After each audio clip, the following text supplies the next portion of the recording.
Today, we're going to talk about things I wish I knew about men when I was younger. And if you want to put an age on it, I'd say things would be helpful that would be helpful for me to know in my 20s, 30s, and even 40s. I'm 53 right now. So, knowing that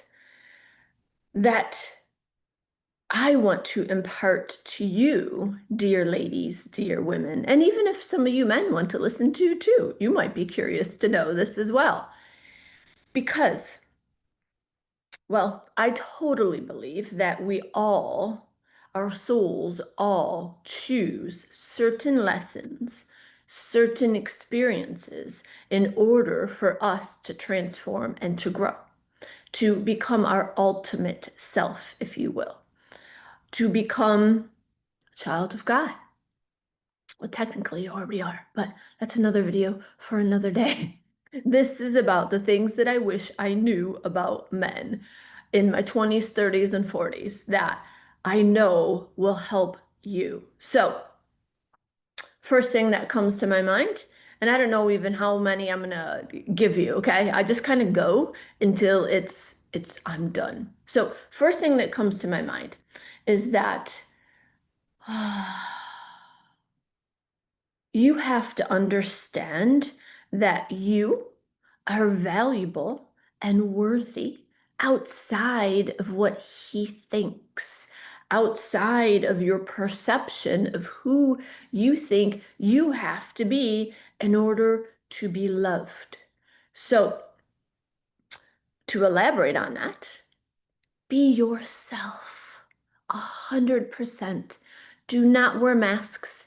Do not try to please him. Do not try to be the woman that you think you have to be in order to be loved by him, in order to be chosen by him. Because what you actually end up doing inevitably is attracting the wrong guy for you. Well, perceived wrong guy. It's technically the right guy, but again, another video, another day. You attract to you that which is not really what you want. Why? Because inside yourself, you are inauthentic. You are not you. You are putting on a mask, a persona, in order to hope to extract or get love from another. That never works out. It never, ever, ever, ever, ever works out. Rather, rather, what you want to do is do everything and anything possible to fully understand and become you, the real you, the most authentic you, the you under the layers of who mom said you were, of who dad said you were, of who society says you are, of who religion says you are, of who your gender says you are, all of it, okay? And have the courage to be that you. The weird, the quirky, the too much, the not enough, the needy, the I want attention, whatever it is that makes you, you, be her. Be her. Because the more that you are real and true and authentic to you, the more real, true, and authentic to themselves, and therefore to you also, will you attract. You will attract the best match, the best partner for you when you are being your most authentic, weird, strange, quirky. And I name these things because this is kind of like the thoughts that we think somebody told us, oh, you're weird. Oh, this embrace your weirdness, okay? Just embrace it. Next, stop trying to please everybody. Stop trying to please your men. Really, stop trying to just please everybody. But we're talking about what I wish I knew about men when I was younger. Stop trying to please him. You are betraying yourself when you're doing that. And I'm not saying, for you to be mean or be a bitch or anything like that either. But again, this comes back to your authenticity. Be okay with saying no when every part of you feels guilty for not saying yes. Be okay with that. Have boundaries in your relationships. What does that mean? That doesn't mean that you like lay down this hard line. You cross over this line, this imaginary line, and it's over. No. Boundaries are simply if something bothers you, just simple, right?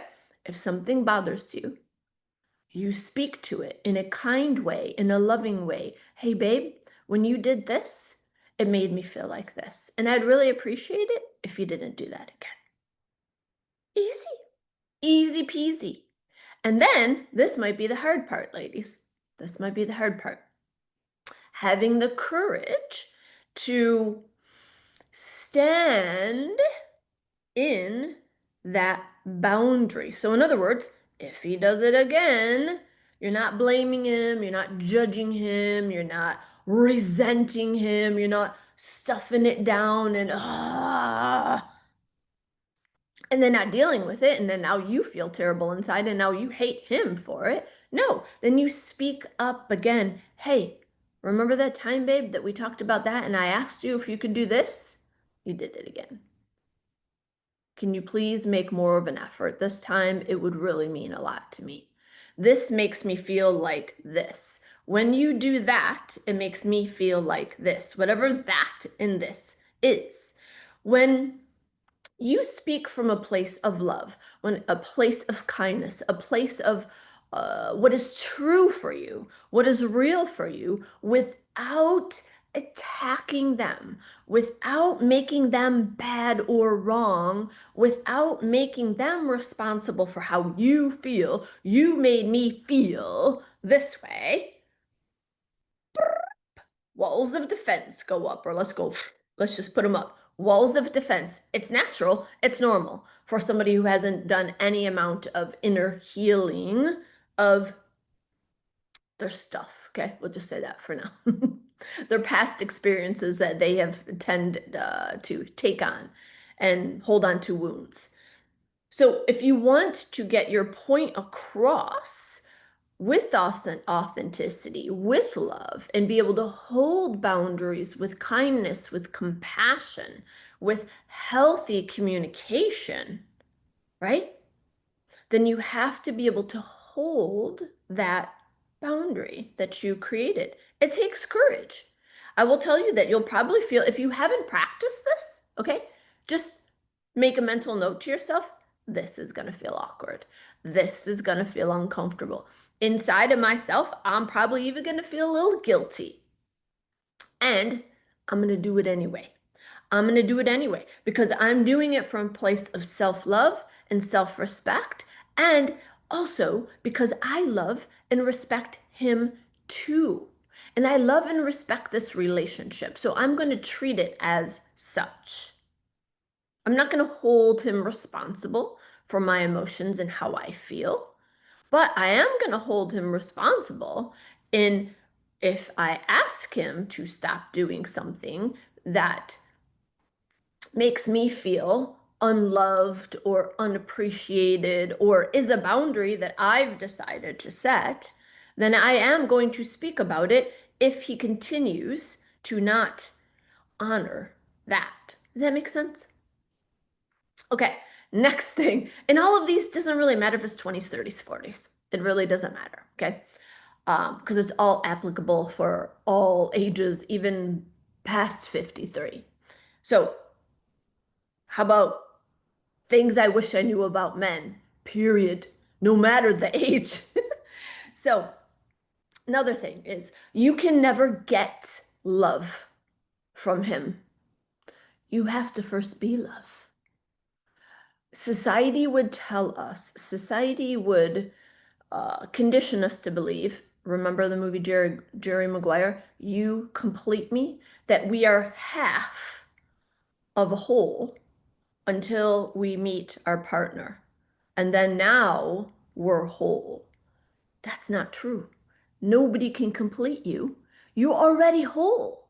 God already made you whole. So you don't need to go out in the world in order to fill up within you what you feel is a void, is something that is missing, because what actually ends up happening is you attract, because we mirror to each other everything, you attract somebody else who also feels that you can complete them, and then makes it your responsibility to make them happy. And now he is also responsible for making you happy. And now we have two people who uh, are behaving wounded and actually do more harm than good to each other.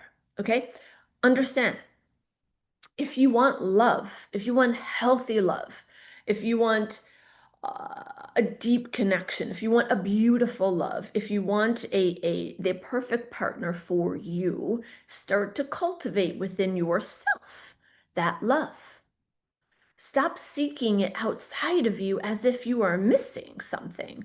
That's why your appetite sometimes feels insatiable, because you go from boyfriend to boyfriend or partner to partner thinking, oh, but this next one will be it. This next one will fill the void. This next one will be the one. But then what it ends up feeling like is you keep dating the same person in a different body. And instead, you keep attracting the same pattern because you keep believing that it's outside of you, it's outside of you, it's outside of you, that love is outside of you. Cultivate that love within you first, ladies. Love yourself. Self-love cannot be more important right now in this conversation. So let's add that to it. Cultivate self-love in your life. Cultivate the love of self. What does that look like? Society would tell you that that is selfish. Society would probably tell you even that that is narcissistic. That's all a lie. That is not true. Self-love is, well, let's just be really, really crystal clear here. You are the creation of God. And who are you to not actually love yourself? Who are you to not love the creation of God?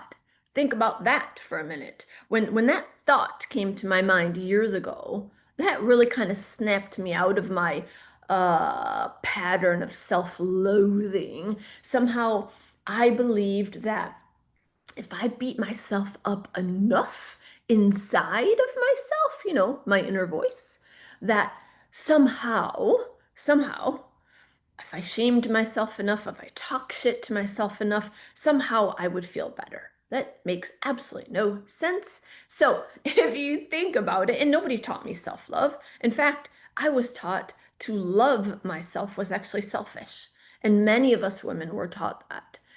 I have become a better lover, a better member of my family, a better friend, a better mother from loving myself more deeply. It is probably the best thing that I've ever done for those who I love. Because if you think about it, if you were always giving, and you're giving to your depletion, and you actually have nothing left to give, but you keep giving and you keep giving because you believe that that's what a good woman does, that's what a good wife does, that's what a good girlfriend does, that's what a good mother does. If you keep doing that, but then you are depleted, you actually end up bitter, resentful, angry, drained, with dis-ease, which is only a body not at ease. You have to first and foremost fill up your own cup. How do you do that? Choose things daily. So we're still talking about self-love, probably the number one most important thing you can do for yourself. And for your future partner, for a man who's going to be good to you, okay? Because again, here's why. When you have love of self, not conceit, not arrogance, but true love of who you are, as a human being, as a mind, as a body, as a soul, as God's creation. When you feel that, you emanate love, you naturally emanate joy, you naturally emanate peace. And those feelings, those emotions, that energy can't help but to magnetize to you. So you always end up magnetizing wonderful men that reflect that back to you. That's all they're doing. They're just mirroring back to what you feel within yourself. That's probably the most important thing that I would tell you in this whole video. So important. It's a game changer for every part of your life, not just things that I wish I knew about men. Because here's another reason why. Had I loved myself enough in the past, and this is not about regret, this is literally like I am talking to past versions of me and other women who are similar to me, that if you can take this wisdom and it can change your life and you can make better choices, better decisions, and then have a happier life, I've done my fucking job. Okay? So, if I had known that self-love was so important, that how I talked to myself was so important, that how I cared for myself was so important, that I had to be a priority on my own list, and that is important, and it didn't make me selfish, I would have chosen very different partners. I will tell you that. I chose two husbands who could only reflect back to me the void and that I must settle and that I'm not good enough and I'm undeserving of a good man. They had to reflect that back to me. So, because I didn't know how important self love was, instead, I adopted self loathing. I attracted men who reflected that. I attracted toxic relationships. And again, this is not about blame, because I know on another level, on a meta level, that my soul chose these partners so that I could learn these lessons, so that I could transform into the kind of woman who's right here talking to you right now, imparting this wisdom for you, so that I could share it with the world. I can share it with my daughter. I can share it with my sons. I could share it with my clients. I can share it with you. Self-love. Then you're no longer a people pleaser, trying to please men, okay? Because you love yourself enough to say no. You love yourself enough to, you care about them, but you care about yourself too. Because people pleasing is only basically a wound that says, I am going to do anything that I can to make sure that you love me so you don't abandon me, so that you don't leave me. It's basically what it is in a nutshell. So self-love, I'm going to beat the dead horse of that thing until it gets in your head. Keep watching this video, because repetition is the mother of mastery, okay? What else can I tell you about what I wish I knew about men? Oh, here's a good one. Here's a good one. There's a lot of women who talk about princess treatment and knowing their worth, and I get it. I get it, because I didn't know my worth for a really long time. But in that, men also deserve to be, if you want to call yourself a queen, men also deserve to be called and to be treated, more importantly, like kings. They deserve for you to love them, cherish them, honor them, appreciate them, talk kindly to them, loving to them, trust them. This doesn't mean that you're sitting around like this weak, submissive, pathetic, weak woman. That's not who you are. It doesn't make you that either. What I'm talking about is, instead of trying to control situations, instead of making him bad or wrong or criticizing him or mothering him or telling him what to do all the time or talking shit about him or to him or using sex as a weapon, manipulating him, anything like that, you're going to attract the wrong guy. And you will never have a king. You will never have a man who honors you, cherishes you, adores you, also doesn't tolerate your shit, protects you, provides for you, is there for you, always has your back. Again, did I say, but will still call you out on your shit? And that is part of having your back because you're there to level up too. If you want that kind of man, then be that kind of woman in a feminine way to him. So never try to control him, never criticize him, never condemn him, and never cut him off. I know, ladies, that sometimes you use sex as a weapon. Well, I'm not going to give you sex if you don't do this for me. That's cutting him off. That's a part of cutting him off.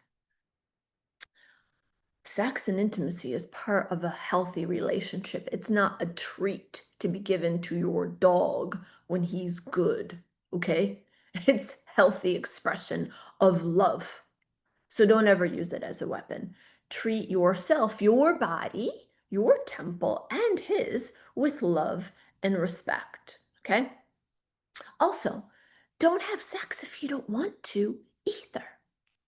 Don't have obligatory sex. Ew. Been there, done that, not sexy, not fun, and actually makes you feel gross inside, okay? It is not your obligation, hear me, ladies, to have sex with him all the time, anytime, just because he wants to, but you don't. Don't override your own truth, your own no. I used to have obligatory sex with my two ex-husbands because I felt it was my wifely duty. Ew. Ew. That's all I just gotta say to you. Yuck, yuck, yuck. And men, do you really want your woman to have sex with you like that? No, I know you want her to feel like, ah, I want you. I want to rip your clothes off. That's what you want. You want the fire, you want the intensity, you want the passion, you want the chemistry. Take it off the to-do list and make it fun, make it spontaneous. Be more playful with your man, okay? These are more things that I wish I knew. Be more playful. Be more like you. Women, we are naturally more playful. We are naturally more fun. We're naturally uninhibited, wild, free. And I don't mean wild, you're dancing on a bar, taking your clothes off because you drink too much. That's not the wild I'm talking about. I'm talking about untamed, wild. Like imagine big cat energy, right? A beautiful black panther or a lioness, that primal, wild, untamed energy. Think water. This is the core of our essence, ladies. So be more like that. That is sexy to him because it's actually who you are at your core. We live in a world that will tell us that we have to compete with men. Lie. He doesn't want to compete with you. Like a little playful competition, there's nothing wrong with that. You know what I'm talking about. Like if I'm riding go-karts with my man, I'm crashing into his ass to make sure that I win. But that is part of who I am, of me being playful and me in, a little bit of competition in a playful way. It's different rather than when I say competition, I mean like he's the man of the house, and now you're like, I am also the man of the house. I wear the pants. I control him. I tell him what to do. That's what I'm talking about, okay? You two are partners. This is a team. This is a team. You have wonderful, beautiful traits as a feminine being, and he has wonderful, beautiful traits as a masculine being. And together they complement. Notice, not half half equals whole. You're two wholes. You're already whole. God made you whole already. And God made the complementary pairs, okay? And the masculine and feminine energy actually has nothing to do with sexuality either. We as women do also have masculine energy too, but primarily, most of the time, a woman's core energy is feminine, and the same with a man. Men do have feminine energy too, but primarily a man's core energy is normally masculine. Has actually nothing to do with sexuality, so not to mistake that, okay? What else do I wish I knew about men earlier? Self-love, self-care, allowing yourself to be more yourself, more feminine, more fun. Don't take life too seriously. Don't take life too seriously. Enjoy this life. Remember your childhood innocence. Remember how you were just present in the moments, in the day to day, and you lived in the now. That is also super important. And it helps to keep the fun in the relationship with men. Because again, this is natural to who we really are. Oh, yes, yes, yes. I was starting to go down the path that like society, CRS, my dad says, can't remember shit. Society would tell you, you know, that you are superwoman and you can do it all and you actually should do it all. You should be the wife, you should be the mother, you should be the boss babe, you should be all these things and wear all these hats. It's actually exhausting. And that you don't need a man, right? It's not that you need a man, need in a way that you would die, is that you want partnership. You want that kind of companionship. You want that kind of beautiful, sacred sexuality and sacred union. You want that depth, that fun, that spontaneity, that adventure, that safety, that groundedness, that I got you and you got me. You want that. It's not that you need it, but you really want it. You long for it, of course. And know this too, ladies, relationships are completely changing. They are completely changing. I don't know if you're realizing this or not. Because we once dated from a place of survival. I actually need you to survive. That was a thing. That was an old paradigm. It is now changed and changing to I am with you because I want to be with you, that I desire to be with you, not because I need you financially, not because I need you for my very survival, but because I want to be with you. I choose you, you choose me. This is the new paradigm of relationships. It's not from a wounded survival space, it is from a next level thriving space. This is truly the power couple. Two whole beings who've come together simply because they want to for their own right reasons, not society's reasons, not men should do this and women should do that because of this and because of not because of any of these stupid little boxes that we put on ourselves. Let me think, what else would be helpful for you ladies out there that I wish I knew? Here's another thing. Don't let the families get involved in your relationship.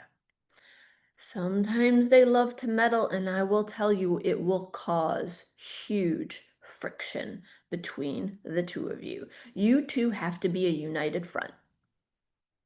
You cannot allow people to talk shit about him, and he cannot allow people to talk shit about you. I don't care if it's your mom, it's your dad, it's your sister, it's your best friend. If you want to remain that intimacy, that trust, then Why are you talking shit about him to begin with? Think about that. And why are you allowing anybody else to talk shit about him too? I don't care who it is. And I'm not saying you have to fight with anyone, but I am saying this is a time when a boundary comes up and it's like, hey, listen, I can appreciate what you're saying, but this is my relationship. Stay out of it. I love you, whoever you are, whoever you're talking to, and know that I know what's best for me, so please stay out of it. Honor. You're honoring them, you're honoring yourself, you're honoring your man. So important. So important. Don't go gossiping to him with your girlfriends and talking shit about him. Don't say actually anything about him that you wouldn't say to his face. Because he deserves for you to also be in integrity with yourself. And I know that you would not like it if he was talking shit about you. And these are unhealthy traits anyway. If there's anything about him that is bothering you, that upsets you, then you have to be willing to go to the source. You have to be willing to communicate it in a way that is loving, that is respectful, and that is honoring him.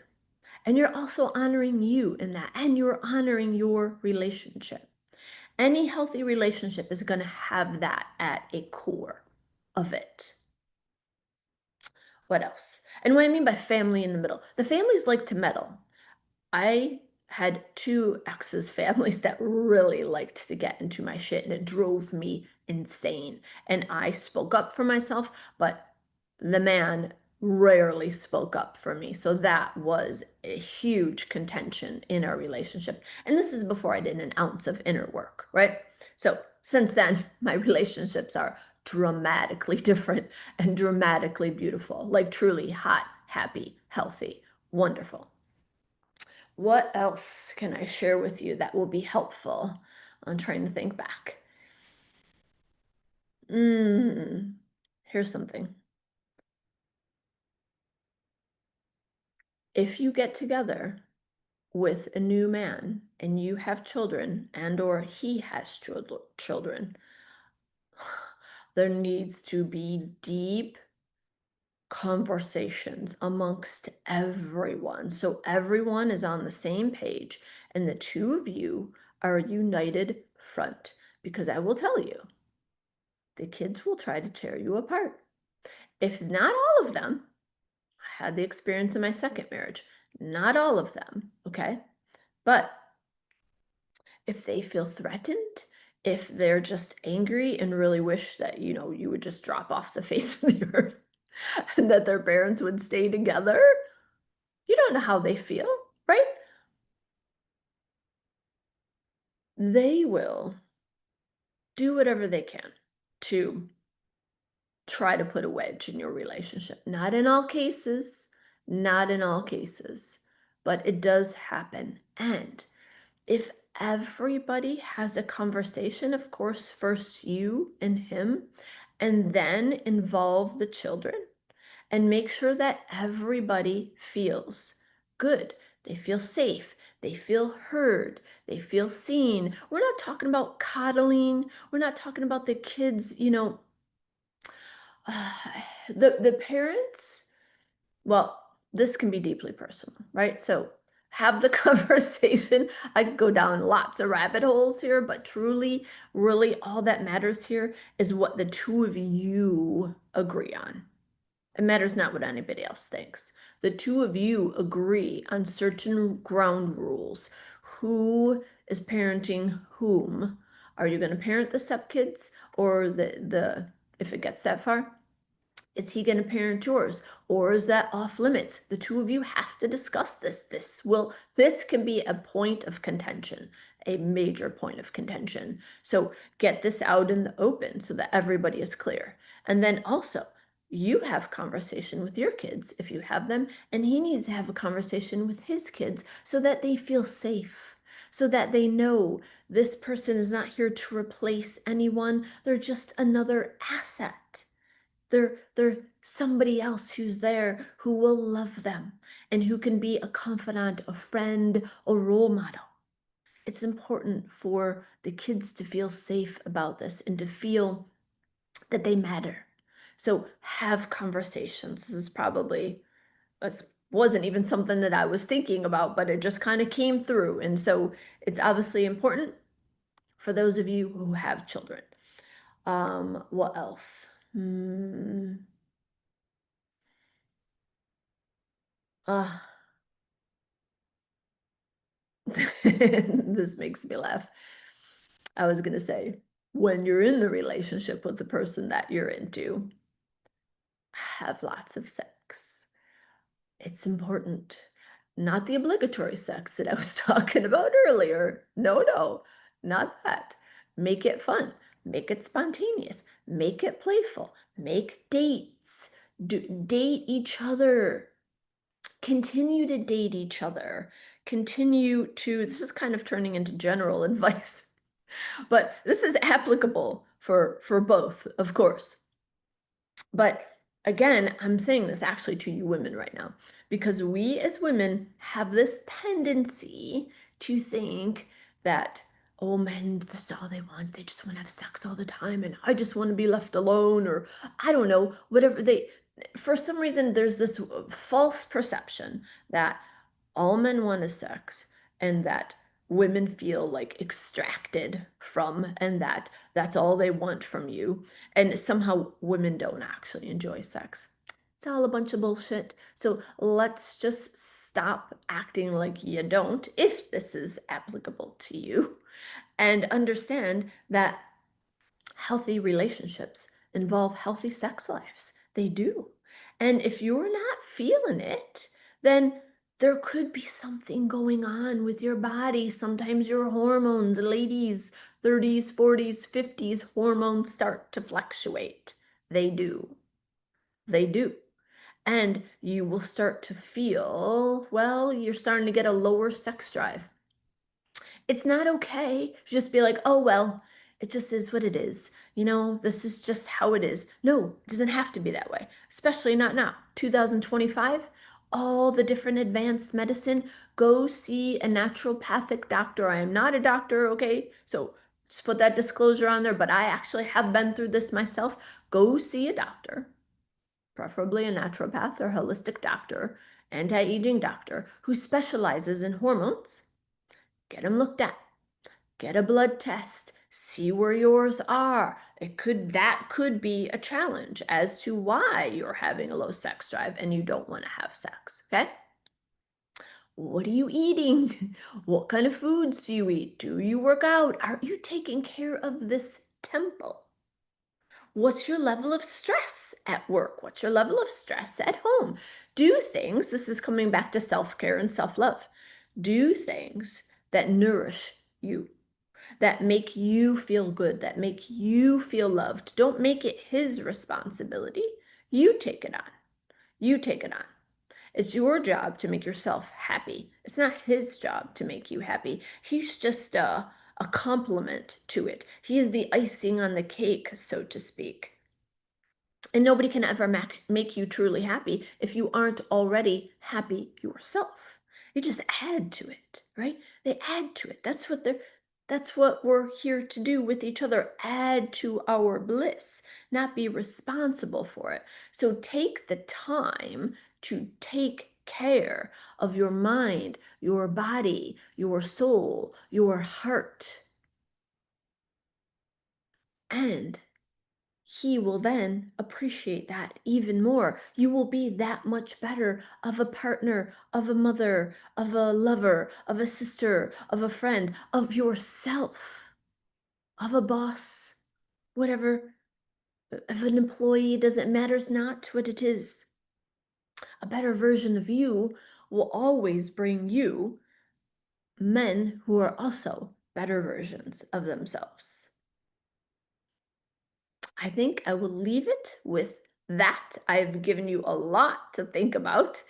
The main theme here has been self-care, because when you love yourself, you then attract to you somebody who will also love you and who loves themselves too. It's kind of the key to a healthy relationship and to, yeah, better partners and things that I wish I would have known when I was younger. So, rewatch this, keep watching it. If you're interested, I have a couple openings for private clients. Subscribe, share with your girlfriends, leave me a comment. I'd love to know what you tried or what you thought. Until next time, my loves.